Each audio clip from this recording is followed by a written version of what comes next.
भूर्भुवः स्वः तत्सवितुर्वरेण्यं भर्गो देवस्य धीमहि धियो यो नः प्रचोदयात्। मित्रों, मैं रामोद पांडे शास्त्री आज कुमारी वैष्णवी चैनल से आप लोगों के समक्ष देवी भागवत महापुराण के षष्ठ स्कंद से षष्ठ अध्याय प्रस्तुत करने जा रहा हूँ। इस अध्याय में भगवान विष्णु का इंद्र को वृत्तासुर से संधि का परामर्श देना, ऋषियों की मध्यस्थता में इंद्र और वृत्तासुर में संधि, इंद्र द्वारा छल पूर्वक वृत्तासुर का वध।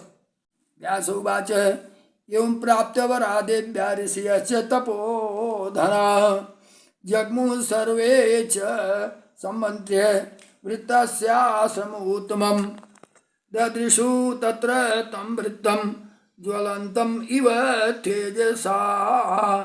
मित्रों, पूर्व अध्याय में जैसा कि मैंने बताया था, भगवान विष्णु इंद्र को वृत्तासुर के संधि के लिए परामर्श देते हैं और इंद्र उस परामर्श को किस रूप में अधिकृत करता है जिसे आपको मैं बताऊंगा।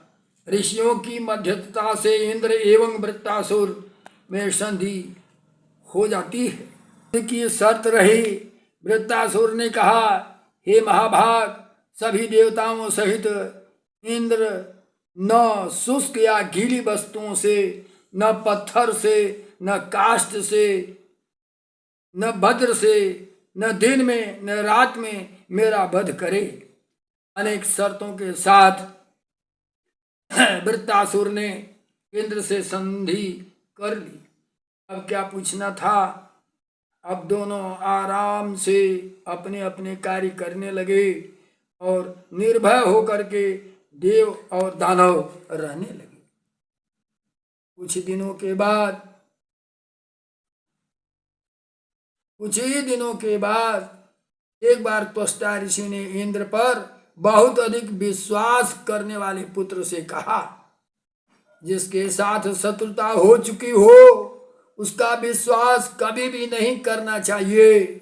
इंद्र तुम्हारा शत्रु है, वह सदा लोभ से उन्मत्त रहने वाला है, दूसरों का दुख देख करके सुखी रहने वाला, पर स्त्रीगामी, पाप बुद्धि, कपटी और छिद्रान्वेषी, द्रोही, मायावी और अहंकारी है।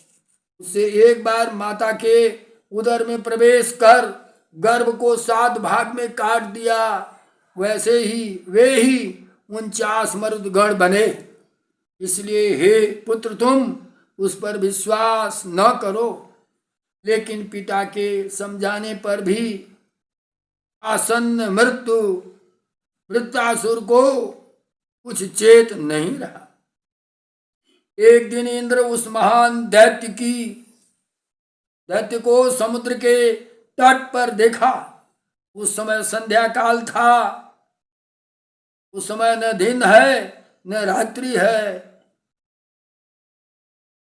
हमें अपनी शक्ति से इसे मार डालना ही उचित है। पर्वत के समान जल फेन को देखा। इंद्र ने कुछ ही क्षण बाद समुद्र में पर्वत के समान जल फेन को देखा। यह न सूखा था और न गीला, यह न कोई शस्त्र है न कोई अस्त्र था। ऐसा विचार कर इंद्र ने उस समुद्र फेन को लीलापूर्वक उठा लिया। तदंतर उसने परम भक्ति पूर्वक पराशक्ति जगदम्बा का स्मरण किया। तत्काल देवी ने अपना अंश उस फेन में स्थापित कर दिया। इंद्र ने भगवान श्री हरि से युक्त वज्र को उस फेन से आवृत कर दिया और आवृत वज्र को वृत्तासुर के ऊपर फेंका। वृत्तासुर पर्वत की भांति गिर पड़ा और मर गया। इंद्र प्रसन्न हो गया। ऋषिगण विविध स्तोत्रों से देवराज इंद्र की स्तुति करने लगे। इंद्र ने देवताओं के साथ भगवती की पूजा की। अनेक स्तोत्रों से उन्हें प्रसन्न किया। तत्पश्चात इंद्र ने देवोद्यान नंदन वन में पराशक्ति भगवती का मंदिर बनवाया। उसमें पद्मराग मणियों से निर्मित मूर्ति की स्थापना किया और सभी देवता भी तीनों समय उनकी महती पूजा करने लगे।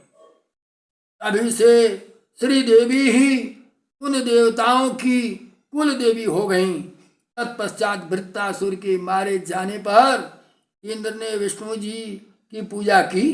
इस प्रकार पराशक्ति के समुद्र फेन से संयुक्त होने और उनके द्वारा ही विमोहित किए जाने के कारण ही वृत्तासुर सहसा इंद्र के द्वारा मारा गया। इसीलिए भगवती देवी संसार में वृत्ति निहंत्री इस नाम से विख्यात हुई, लेकिन प्रकट रूप से वृत्तासुर इंद्र द्वारा मारा गया, ऐसा कहा जाता है। मित्रों, जैसा कि आपने सुना, यह वृत्तासुर को छल पूर्वक मार रहा है और मारने के बाद देवोद्याने पराशक्ति प्रसादकम करोद्धरे पद्मरागमयी मूर्तिम स्थापया वासव। माता पराशक्ति की नंदन वन में यह स्थापित करता है। त्रिकालम महतिम पूजाम चक्रु सर्वे अति निर्जरा तदा प्रभृति देवानाम श्री देवी कुल दैवतम। और त्रिकाल तीनों संध्याएं माता जी के यहाँ होती थी और वहाँ सभी देवता पूजा करते थे। माता जी उनकी कुल देवी बन गई। इसके बाद विष्णु त्रिभुवन श्रेष्ठम पूजयामास वासव ततो हते महावीर वृत्ते देव भयंकर। विष्णु भगवान जो त्रिभुवन में श्रेष्ठ विष्णु भगवान है, उनकी भी इंद्र ने पूजा अर्चना किया। इत्थम वृत्तम पराशक्ति प्रवेशयूत फेनतः तथा कृत विमोहास्य शक्रेण सहसाहत। माता पराशक्ति ने फेन में प्रविष्ट होकर के वृत्तासुर को विमोहित किया था और इसीलिए ततो वृत्तनिहंत्री इति देवी लोकेषु गीयते। इसीलिए माता को वृत्तनिहंत्री ऐसा संसार में माता विख्यात हुई। शक्रेण निहंतत्वाच शक्रेण हत उच्यते। इंद्र द्वारा मारा गया था, इसलिए उसे इंद्र के द्वारा मारा गया ऐसा कहा जाता है।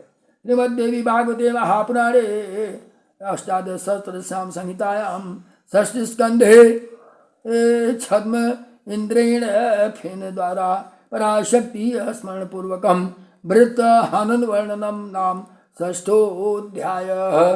पुलमा जगदम्बा की जय।